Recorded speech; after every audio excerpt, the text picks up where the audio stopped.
إن الحمد لله وصلي وسلم على نبينا مصطفى محمد صلى الله عليه وسلم وعلى آله وصحبه أجمعين أما بعد أعوذ بالله من الشيطان الرجيم بسم الله الرحمن الرحيم സൂറ ആലു ഇമ്രാൻ 65-66 രണ്ട് വചനങ്ങളുടെ വ്യാഖ്യാനം നോക്കൂ നിങ്ങൾ. യാ അഹ്ലൽ കിതാബ്, ഹേ വേദക്കാരെ, ലിമ തുഹാജ്ജൂന ഫീ ഇബ്രാഹിം, ലിമ തുഹാജ്ജൂന, നിങ്ങൾ എന്തിനാണ് തർക്കം നടത്തുന്നല്ലെങ്കിൽ ന്യായവാദം നടത്തുന്നത് ഫീ ഇബ്രാഹിമ, ഇബ്രാഹിം നബി അലൈഹിസ്സലാമിന്റെ കാര്യത്തിൽ.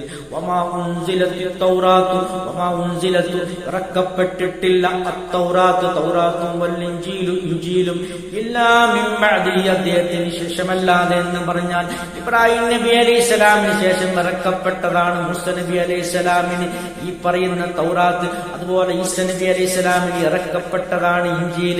നോക്കൂ നിങ്ങൾ, യാക്കൂബ് നബിയുടെ 5ാമത്തെ തലമുറയിലാണ് മൂസ നബി അലൈഹിസ്സലാം കടന്നു വരുന്നത്. അങ്ങനെ നോക്കൂ നിങ്ങൾ, ഇബ്രാഹിം നബി അലൈഹിസ്സലാമിന് എത്രയോ കാലങ്ങൾ കഴിഞ്ഞിട്ടാണ്, നൂറുകണക്കിന് വർഷങ്ങൾ കഴിഞ്ഞിട്ടാണ് ഈ പറയുന്ന ഇൻജീലും തൗറാത്തും അല്ലാഹു സുബ്ഹാനഹു വ തആല അവതരിപ്പിക്കുന്നത്. അതുകൊണ്ട് ഒരിക്കലും അതുമായി യാതൊരു ബന്ധവും ഇബ്രാഹിം നബിക്കില്ല. ഇബ്രാഹിം നബി ശുദ്ധനായ ഒരു മുസ്ലിമാണെന്നാണ് ആ പറഞ്ഞതിന്റെ അർത്ഥം. നോക്കൂ നിങ്ങൾ, ആ പാരമ്പര്യമായ യഹൂദ ക്രൈസ്തവർ ഇബ്രാഹിം നബിയുടെ പാരമ്പര്യം അവകാശപ്പെടുന്നത് കൊണ്ടാണ് അല്ലാഹു സുബ്ഹാനഹു വ തആല ഇങ്ങനെ ഒരു കാര്യം നമുക്ക് വിശദീകരിച്ചത്. അഫലാ തഖ്ലൂന, അപ്പോൾ നിങ്ങൾ ചിന്തിക്കുന്നില്ലേ, ബുദ്ധി കൊടുത്ത് ചിന്തിക്കുന്നില്ലേ എന്നാണ്. ഹാ അൻതും, നിങ്ങളാണെങ്കിൽ, ഹൗലായി, ഇക്കൂട്ടർ, ഹാജത്തും ഫീമാലക്കും, ഹാജത്തും, നിങ്ങൾ ന്യായവാദം നടത്തും, തർക്കം നടത്തുന്നു, ഫീമായാതൊന്നിൽ, ലക്കും ബിഹി ഇൽമിൻ, അതിൽ നിങ്ങൾക്ക് അറിവുണ്ട്.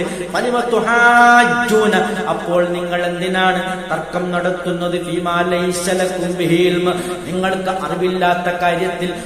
അറിവുള്ള കാര്യത്തിൽ നിങ്ങൾ തർക്കം നടത്തുന്നു. അതേപോലെ എന്തിനാണ് നിങ്ങൾ അറിവില്ലാത്ത കാര്യത്തിലും തർക്കം നടത്തുന്നത്? കാരണം ഇബ്രാഹിം നബി അലൈഹിസ്സലാമിന്റെ കാര്യം അറിയപ്പെട്ടതാണ്. അതേസമയം ഇബ്രാഹിം നബി അലൈഹിസ്സലാമിന് ശേഷമാണ് തൗറാത്തും ഇൻജീലും ഇറക്കപ്പെട്ടത്.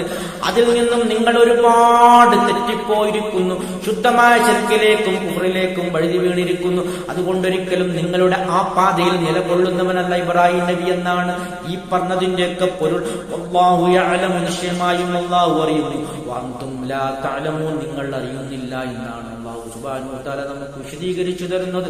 അതുകൊണ്ട് ഒരിക്കലും ഇബ്രാഹിം നബി അലൈഹിസ്സലാമിന്റെ പാത തന്നെ നിങ്ങൾ പിൻപറ്റണം, അല്ലാതെ ശിർക്കിന്റെയും കുഫറിന്റെയും പാതയിലല്ല നിങ്ങൾ നിലകൊള്ളേണ്ടതെന്നൊക്കെയാണ് ഈ പറഞ്ഞതിന്റെയൊക്കെ ആകെ പൊരുൾ.